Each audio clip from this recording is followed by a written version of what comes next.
Well, hi there. My name's Leo. I decided to make a video talking about my life because I've made quite a few videos and haven't really talked much about myself. I've made a video or two in the past talking about myself, but I've since deleted it a long time ago, and this was probably about a year ago that I did this stuff. But I've never really talked about me growing up, where I was born, that kind of stuff up until now. And it's not necessarily for you guys, it's more or less for me, and to just have some way of sort of immortalizing it on video, if you will. Something that I can go back and watch, or whatever. So if you want to leave a comment, that's cool. But really, this isn't being done to impress anybody or try to gain sympathy from anybody or anything like that.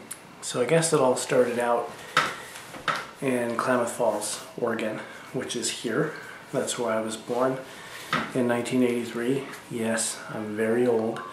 I was born at a hospital called Merle West Medical Center. It's no longer called that, it's called Sky Lakes. I think a lot of jokes were made from the name Merle West Medical Center, like Murder West and things like that. So they changed the name, or a different company bought them or something, I don't know, but Sky Lakes is pretty close to Die Lakes if you ask me. All these text messages, it's making it kind of hard to get through this. Well, I was raised right over the border with my birth parents in Tule Lake, California. So even though I was born here, I was really pretty much raised in California, just right over the border though. This town, Klamath Falls, is where we went to grocery shop and do all of that sort of thing.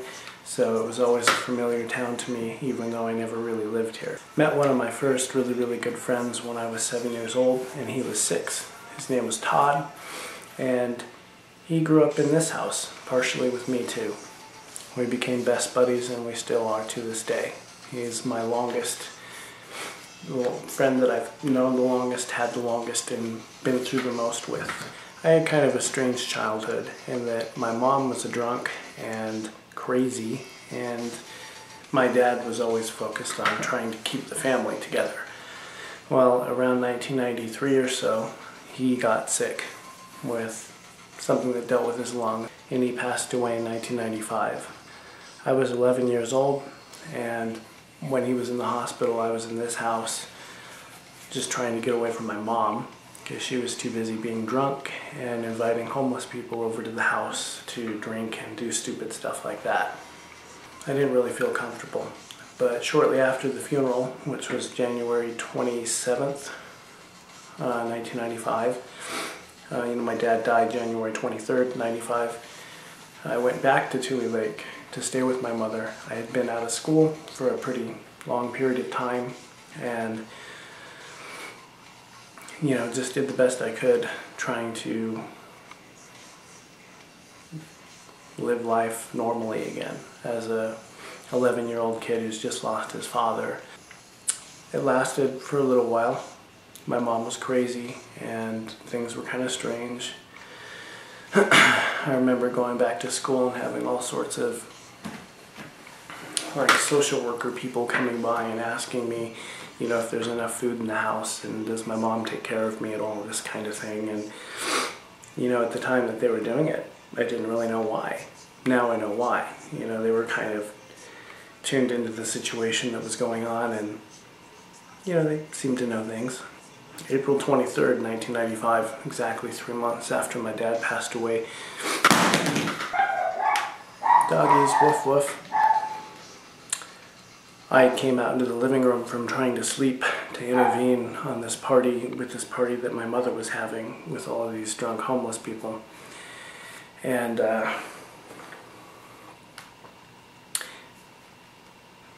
they got angry at me for turning the radio down.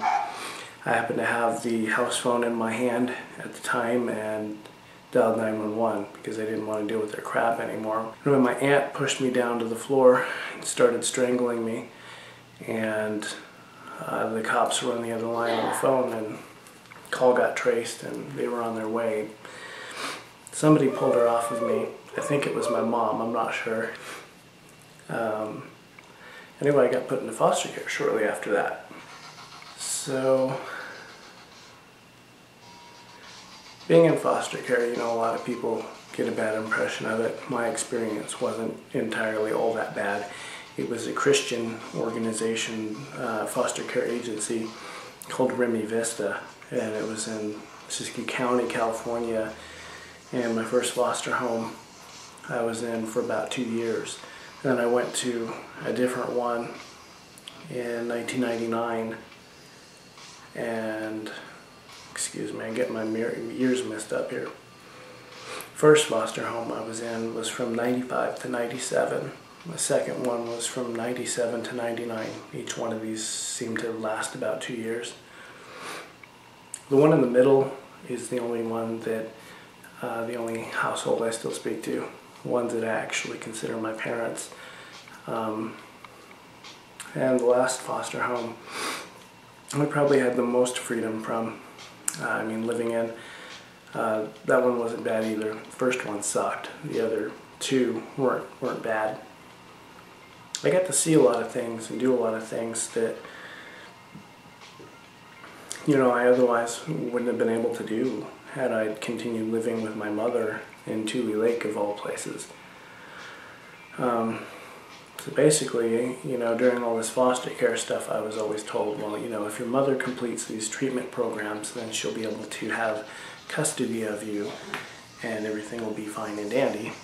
Really, I think that was just a line for saying that they know she's never going to get her act together and I'm going to get pretty much just stuck in foster care, and that's just the way it's going to be. The last 6 months or so of being in foster care, I was my own foster parent in a program called Transitional Housing, where you are basically your own foster parent. You make your own, you get an income and you pay the bills and everything that needs to go out, and it's all on you. Basically, you take care of yourself and you learn how to be self-sufficient and stuff. And that worked out okay. I mean, I pretty much knew what I was doing anyway. I'm not the typical 17, 18-year-old as far as that kind of stuff. You know, came from a pretty independent when I have to be. Anyway, I had the coolest girlfriend in the world at the time. Her name was Tammy, and we ended up staying together for about 5 years.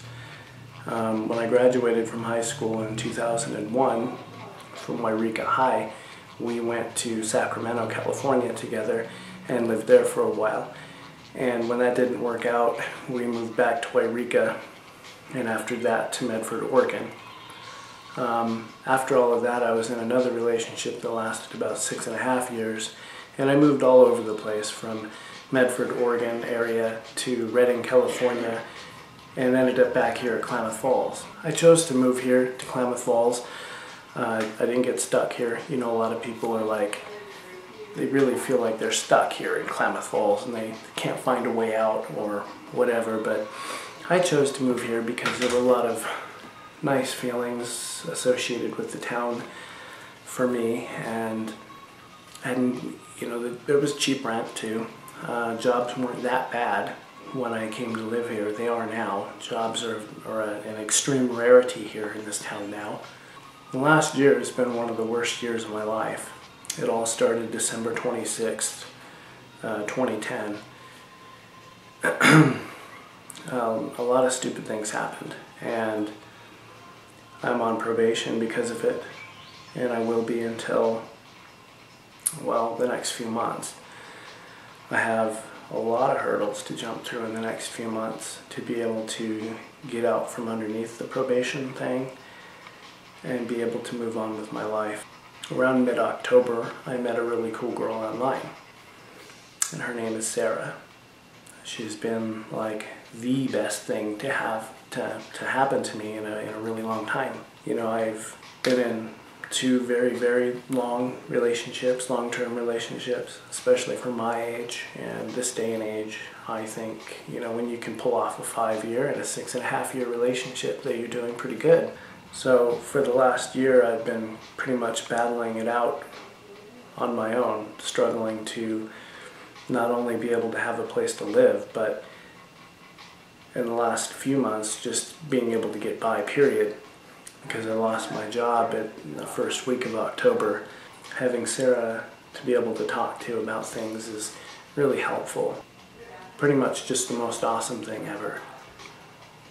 I had big plans for her. And I know she's probably watching this, so I can't say too much about those plans, but, you know, we'll see what happens. All I know is I don't think I'm going to be able to get a job here in Klamath Falls because there just are none. I'm focusing on YouTube and other endeavors. I want to go back to school, and I want to actually start doing something different from what I have been doing. I think this year, 2012, is going to be a really nice year. It's going to be, you know, starting a new chapter. Hell, it's going to be like starting a whole new book with people that I love and a great support group, and basically just moving on from the people that have been just like cancer in my life. I feel I've finally been able to rid myself of toxic people and toxic friendships in my life, you know, to the point of being able to move on without feeling like I need closure. It's basically kind of where I'm coming from in life and stuff like that. There's some harsher details that, of course, I didn't include in there. But I mean, if you know me personally, then you might already know about them. You know, it's just that not everything has to go on YouTube. But I've lived a very difficult life from childhood on up until my teen years. I've gone through struggles just like any other teenager has, and for the most part, compared to others that have had similar histories as I have in their childhood, I've turned out completely different from them. Not to mention, I'm completely different from my family growing up. I'm nothing like them. I'm kind of a tech geek, and I tend to be just a little more level-headed than any of them were. Any of them at all, including my aunts and everybody else on the side of the family that's Native American. I kind of turned out a little differently than they did. Anyway, this video is long enough. I love you, Sarah, because I know you're watching this, I can say that. And anybody else that listened to this whole thing through, thanks for watching. I know I can be a bit long-winded and not make the most sense in all of the world sometimes, but you know, I try. I'm going to start focusing on things that I need to get done this year in order to get the heck out of Calamity Flats as soon as I can this year. New start this year. Go 2012. I love you, Sarah.